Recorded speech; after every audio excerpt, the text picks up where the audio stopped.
The mansion was too quiet for such a big house. Zuri stood at the gate, her small bag pressed tightly against her chest. She looked up at the tall building in front of her. White walls, shiny windows, black cars. She had never seen anything like it. The guard at the gate looked her up and down and shook his head. "You're the new maid?" he asked in Korean. Zuri nodded slowly. She didn't speak much Korean yet, but she understood that much. She gave a shy smile. "Yes. My name is Zuri. I came from Africa." The guard didn't smile back. "Follow me." He walked fast, not waiting for her.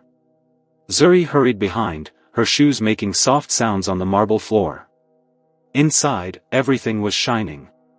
There were big chandeliers, long white curtains, and golden chairs. Everything smelled clean, too clean. A group of Korean housekeepers passed by. They looked at her, whispered something in Korean, then laughed. Zuri lowered her eyes. She was used to this. Back home, she had worked in houses before. But she had never felt this alone. No one welcomed her. No one smiled. No one showed her where to go. Except one person. A small boy peeked from behind a wall near the stairs. He had big round eyes and short black hair. He didn't say anything. He just stared at her. Zuri smiled gently. "Hello, little one." He didn't reply. She waved. He didn't wave back. But he didn't run either. Later that day, Zuri was given a small room near the kitchen. It had a tiny bed, one pillow, and no window. But she didn't complain. She was thankful. At least she had a place to sleep. She changed into the gray maid's uniform and started working. She swept the floors. She washed the dishes. She polished the tables until her back hurt. Every time she passed the stairs, she saw the little boy. Watching her. Always quiet. Always alone. She tried again. "What's your name?" Still no answer. One of the Korean nannies passed by and rolled her eyes. "That's Jiho. The CEO's son. Don't talk to him. He won't talk to you." Zuri looked surprised. "Why not?" The nanny shrugged. "He stopped talking after his mother died. 2 years ago." Zuri's heart broke. The boy looked so small. So lonely. That night, as Zuri washed the last plate, she felt a presence behind her. She turned. It was Jiho. Holding a small toy car. Still silent. She dried her hands quickly. "Do you want some warm water?" she asked softly. He shook his head. Then, slowly, he placed the toy car on the counter and slid it toward her. Zuri blinked. Was this a gift? "Thank you," she whispered. "That's very kind." Jiho looked at her for a few more seconds, then walked away. Zuri stared at the toy, smiling softly. She didn't know it yet, but from that moment, something had started. The next day, Zuri began to notice things. Jiho only ate when she was in the room. He followed her quietly when she cleaned. And once, when she hummed a song from home, he sat down on the floor and closed his eyes, like he was remembering something soft. One afternoon, she saw him drawing in the garden. She walked past and peeked. He had drawn a woman in a maid uniform. Her. Tears welled up in Zuri's eyes. But she didn't say a word. She just bent down and whispered. "Thank you for seeing me." The boy looked at her. Still no words. But his eyes were warm now. Not sad. But inside the mansion, not everyone was happy. The head housekeeper noticed the boy getting close to Zuri. She frowned. The staff whispered more. They didn't like how the African girl was being noticed. And far upstairs, in a big office with tall windows, CEO Jang watched the security camera footage on his tablet. He saw his son following the maid. He saw them smiling. And he didn't like it. Not one bit. Keep her in the kitchen, he told the housekeeper coldly. She's not here to play.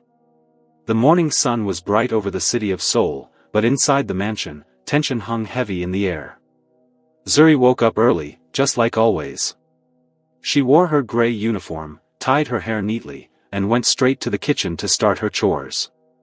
She moved quietly, humming softly, careful not to disturb anyone. She hadn't seen Jiho yet. Usually, he peeked at her from the stairs or left a toy car on the counter. But today, nothing. She felt uneasy. By 9 a.m., the mansion was awake. The maids were cleaning, the butlers were busy, and the nanny was getting Jiho ready for his school tutor. Zuri peeked into the living room and saw the little boy curled up on the couch. Something felt wrong. His skin looked pale. His eyes dull. He wasn't playing. He wasn't even watching her like before. Zuri frowned. "Is Jiho okay?" she asked one of the other maids. The maid scoffed. "He's just a quiet child. Don't get involved." But Zuri couldn't ignore it. She looked at Jiho again. His small hand was shaking. The nanny came in with a glass of milk. "Drink up, Jiho," she said. He didn't move. Zuri stepped closer. "Maybe I can help." The nanny raised her hand sharply. "You." Back to the kitchen. Zuri stepped back quietly. Her heart was tight. But she couldn't take her eyes off him. 30 minutes later, Zuri was wiping the counter when she heard a loud thud. Then a scream. "Jiho!" She dropped the towel and rushed out. The living room was in chaos. The boy lay on the floor, completely still. His eyes were rolled back, and his lips were slightly blue. The nanny was shaking, screaming in Korean. None of the staff knew what to do. Zuri didn't even think. She ran forward and dropped to her knees beside the boy. "He's not breathing," someone cried. Zuri placed 2 fingers gently on his neck. "No pulse." "Call an ambulance," she shouted. But nobody moved. They just stared. Shocked. Frozen. Zuri leaned down and tilted Jiho's head. She began chest compressions. 1, 2, 3, 4. Tears streamed down her face. "Stay with me, little one. Please. Don't go." She checked again. Weak, but there was something. She breathed into his mouth. Again. And again. His small chest lifted. Then dropped. Finally, he coughed. The boy opened his eyes slowly. Zuri gasped. "Thank you, God." The rest of the staff stood behind, mouths open in disbelief. The ambulance arrived 10 minutes later. Jiho was rushed out in a stretcher, but his tiny hand reached out and gripped Zuri's wrist tightly. He didn't want to let go. The medics tried to separate them. "He's asking for the maid," one said in Korean. "Let her ride with us," another agreed. Zuri sat beside him in the ambulance, holding his hand tightly the whole way. He didn't speak, but his eyes never left hers. Back at the mansion, the entire house was silent. In his office upstairs, CEO Jang stood in front of the security monitor. He had watched everything. Every step Zuri took. Every word she said. Every breath she gave his son. And something inside him twisted. This poor African maid had done what his entire trained staff couldn't. She had saved his only child. But he said nothing. Just stared at the screen, and clenched his jaw. At the hospital, the doctors ran tests. They said Jiho's condition was serious but stable. "He has a rare heart problem," the doctor explained. "Stress makes it worse. He needs love, peace, and safety." Zuri sat by the bed the whole day. She held Jiho's hand and told him soft stories from home. She even hummed the song he liked. The same one she had once sung while washing dishes. Slowly. Jiho spoke. "Zuri." Her heart stopped. That was the first word he had said in 2 years. Tears ran down her cheeks. Yes, Jiho. I'm here. Outside the room, nurses and doctors whispered. The maid had reached the boy no one else could.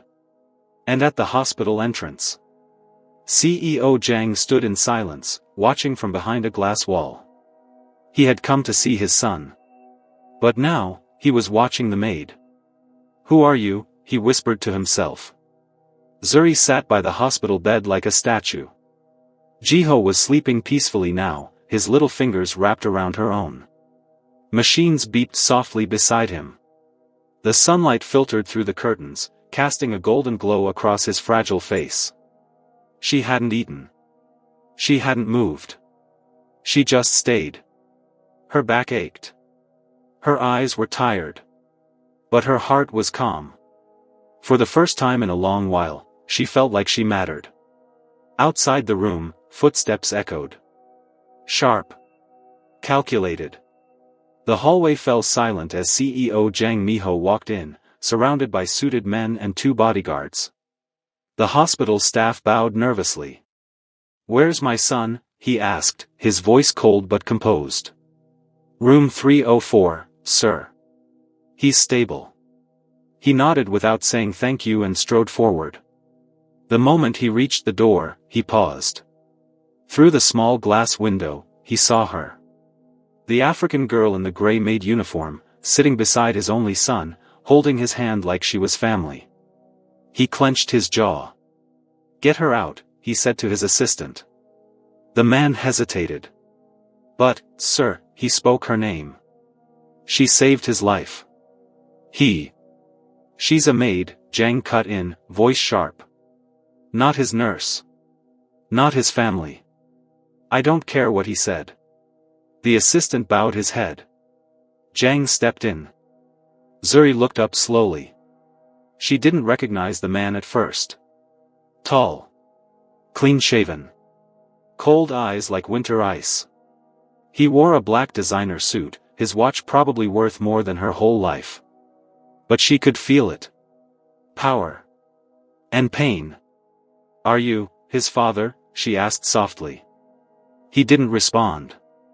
He stared at her, then at Jiho. Then back at her again.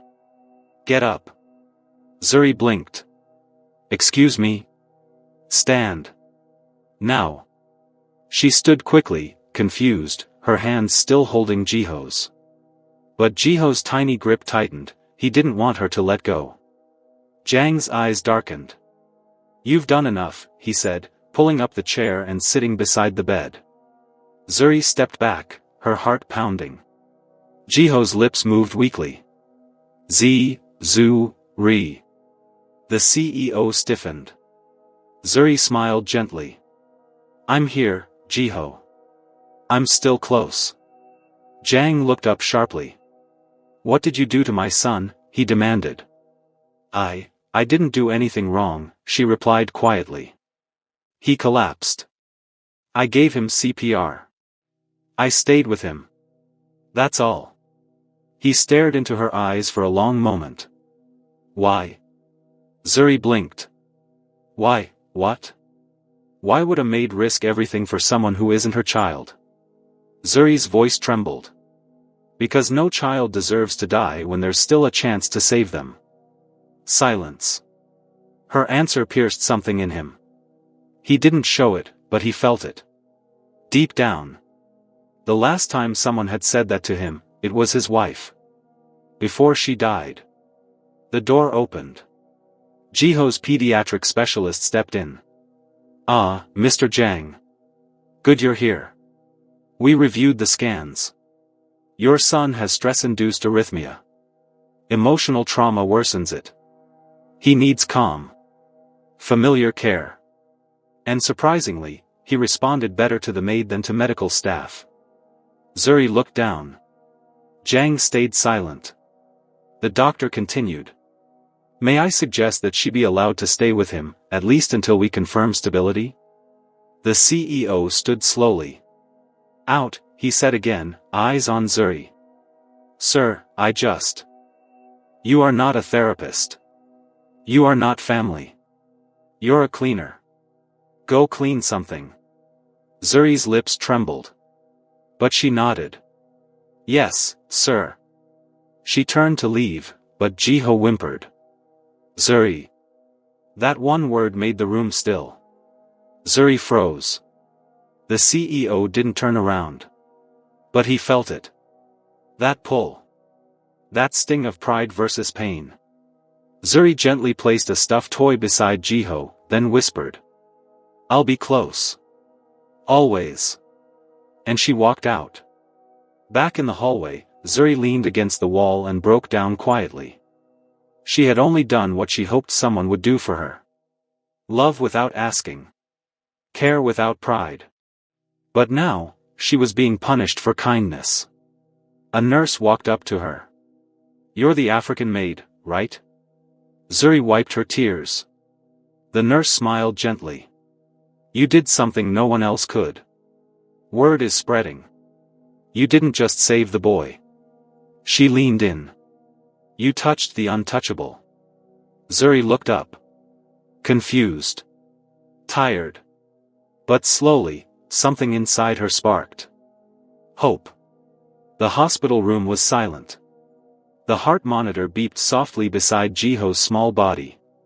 He lay there peacefully, almost like he was asleep. The doctor said he had suffered a mild seizure caused by stress and extreme fatigue, worsened by his rare condition. But he was stable now. Zuri sat by his bedside, holding his tiny hand. She hadn't let go since they got there.